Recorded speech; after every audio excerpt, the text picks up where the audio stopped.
दूर पहाड़ों और फूलों से घिरी हुई एक खूबसूरत सल्तनत थी जिसका नाम रोशनपुर था।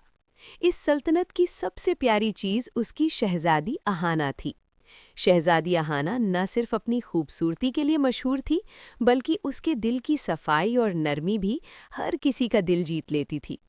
शहजादी अहाना के पास एक खास लिबास था जो आम लिबासों जैसा नहीं था। वो लिबास चमकता हुआ था, जैसे चांद की रोशनी जमीन पर उतर आई हो। लोग कहते थे कि ये लिबास किसी जादुई परी का तोहफा था। जब भी शहजादी अहाना उसे पहनती, पूरी सल्तनत रोशनी से भर जाती। लेकिन इस लिबास की असल खूबी सिर्फ चमक नहीं थी।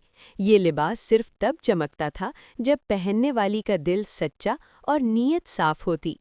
अगर किसी के दिल में घमंड या बुरी सोच होती तो लिबास बिल्कुल आम सा लगता।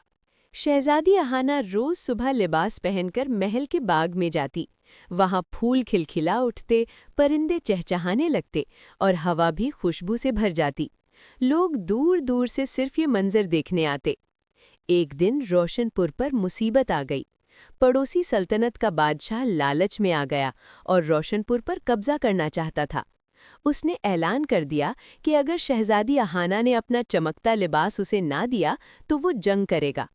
शहजादी अहाना बहुत परेशान हो गई।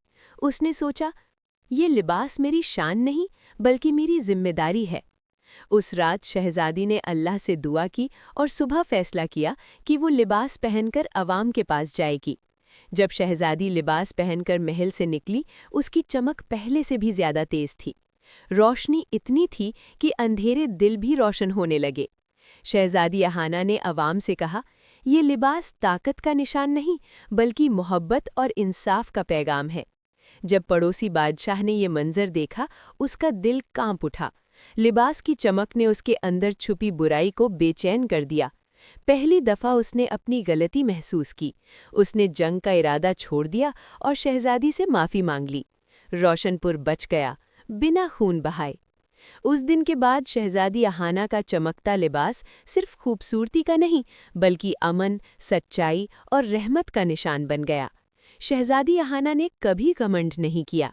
वो जानती थी कि असल चमक लिबास में नहीं, इंसान के दिल में होती है।